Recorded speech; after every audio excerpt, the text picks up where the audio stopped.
tell us all about Palworld. You dived in. You went in face first, Mm-hmm. and snorted the proverbial powder, if you will.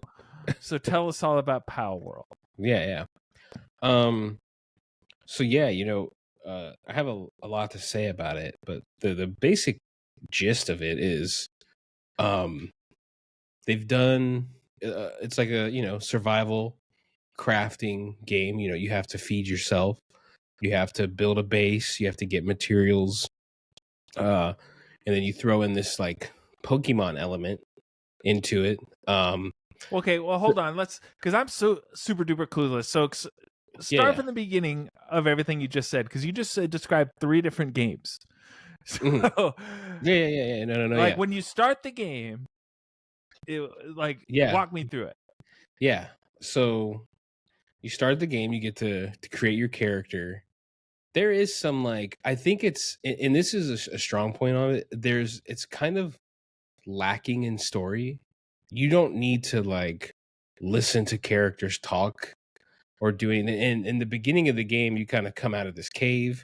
Mm-hmm. You're in third person, and you run through this tutorial, and it's kind of literally that. It is those 3 games I just described. It's a base building Pokemon game, essentially, open world Pokemon game. And I know for you guys, I don't think either of you have ever really gotten into the Pokemon games, but you're kind of, you have a light story. Enough. I got the gist of what Pokemon is. Yeah. But I will say it's like a, they say the best stuff is it's not about who does it first, right? Sometimes the best version of something is the person that comes in later, simplifies something, and then makes it palatable, right? And I feel like that's what this is doing. All the mechanics are very simple. You're in a big world. I mean, I played several hours the other day, and I still haven't explored. I've only explored a tiny area of the map. And that's just me catching these Pokemon pal characters, is what they call them. They have the same. It's the same concept. These things have different abilities. You're not really fighting them in a traditional Pokemon way. You don't run into a Pokemon and then it stops your game. They're just kind of part of the world with you. So you're not going to run into this thing in the water and then have to stop and fight it. The way the combat works in it, for me at least so far, is I'm just running into a fight. You may or may not have a gun. You might have an axe, and you just your little Pokemon is your little AI buddy, and he's just doing his abilities. You don't have to command them. Is there rock paper scissors? Pokemon like Pokemon? Yeah, no, you don't do any. You have almost no input with these creatures other than capturing them and then managing them. So when I said the base building, there's a whole base building and survival concept going on here too. You have to build a base up, and you can have certain Pokemon here or pal buddies or whatever the hell, pals. They have different abilities. Some can, help you build a building quicker. Some can help you, you get these eggs and you can get special pals out of the egg. Some of these larger, more rare ones can come out of that. And, some Pokemon I'm just gonna call them Pokemon, basically. I was about to say, pals, they're not Pokemon. Don't get us not sued. Pokemon. Some pals can they can help you make the egg hatch quicker. Some can farm better. Some can will give you yarn. Farm. Man, farm. It is a crazy. Look at this farm he's showing. I read the concept, and if I showed you a picture of this game, before you got a chance to play it, you're gonna be number one, all this sounds like too much, and it looks stupid. But I swear, there is a charm. There is something about it. You didn't tell me that it was like Viva Pinata. Oh, you know what? Great game. Honestly, you have that in there. It is pretty incredible. And then I got to the first part where you can start to give them guns, and it's fucking crazy just to see like you can equip these things with like AKs, and like you're like, how the fuck is this thing like have a gun? Like this is insanity. And if you see that elephant that Vactor's showing in this video, or not showing, but the video showed, that's kind of the first creature you run into, and you're like, it's surprising because usually a Pokemon ripoff looks like dog shit.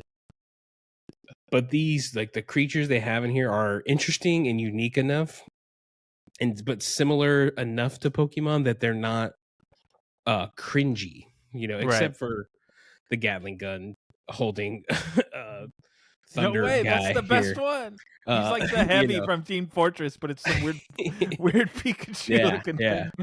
And man, it's just good. And I think the other things I had to say about it, people talking about the Nintendo aspect and all that, and the Pokemon Company and Game Freak, and my biggest thing is this game is super fun, and it's their fault for being, for refusing to do something new with the franchise. The Pokemon games that they keep releasing are, I'm sure selling fine, but nobody really talks about them that much, in a way of like, you don't hear a Pokemon game come out and then everybody has to play it, right? There is no Fortnite, PUBG type of Pokemon like game. Right. There's nothing that is so good that everybody is going to jump in and try it. Whereas this game, I feel like, kind of is.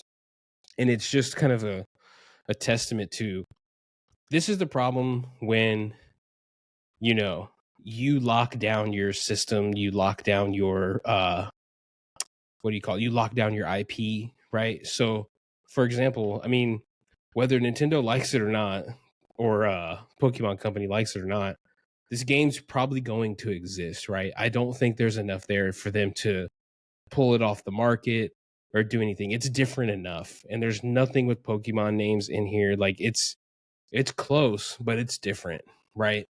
And I just feel like you can't, if somebody's upset at this game, or if they want to sue or be litigious, to me that's speaks more to them. Like, you have this entire PC crowd. Think about it. If you own only a PC and you want to play any of the Pokemon games, you have to basically steal it, right? You have to emulate it. You have to rip it off, essentially, whether that's ripping off the console, ripping off the game cart. You have to basically steal it to play it. And it just goes back to, okay, you can't blame somebody else for serving an underserved market. Like, the PC crowd is gonna love this game because it is Pokemon-esque, and they won't give that to them, right? So that's kind of like, when I'm playing it, the whole time I'm thinking, I'm like, man, like, how did they miss this opportunity? How did they not, minus the gun part? I know they'll never put guns in in Pikachu's hands. I know Fortnite's never going to have a Pikachu with a bazooka, but like, they could have done this game. I think that's the most intriguing part. Any of these games that pop up like this, right? That are small, that are big. Microsoft, Sony, Nintendo, Pokemon Company, any of these people could have made this game. They just didn't basically have the balls to do it. And then they're so stuck in their, ideology that you're missing an entire market, And so I don't think you can be mad. Like, when you see those Steam numbers, I mean, that's what happens when you have people that can't play your games. I mean, they're going to play the ripoff. And even if it's just slightly better, that's kind of what they have. Right. So yeah, man, I think you guys should try it. Just boot it up. It's super simple. It's not something that's going to be, hard to get into.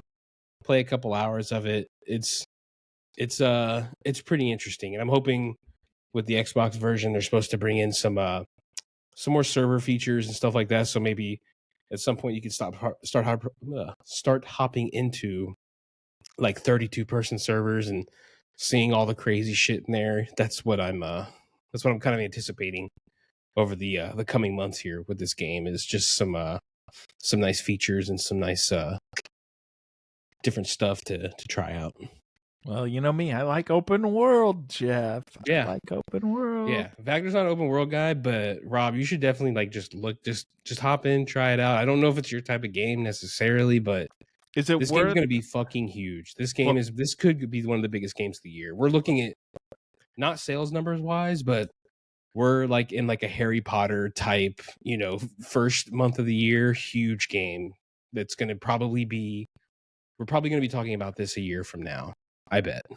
It's a game of the year contender for Jeff already, Vector. It's pretty good. Do you think, one last question before we move on, do you think it's worth paying for on Steam versus playing the free Xbox version? No, I would say you could play the because there's a couple features you could tell this is an early access game, right? They like when I started up on Xbox Game Pass, there's no exit button. So you have to Alt F4 out of the game. So there's like a couple things, but that's fixed in Steam. So there's a couple things there, but I don't know if it's worth the $30. I would say keep it, and then if it ever leaves Game Pass, I would probably then switch over to Steam to play. But it's definitely worth playing it. If you have Xbox Game Pass, it is 100% worth a try. All right. We'll see. I'll put it on. It's on my radar. It was already on my radar, but you put it a little more on my radar. But I don't think Vector is going to play it.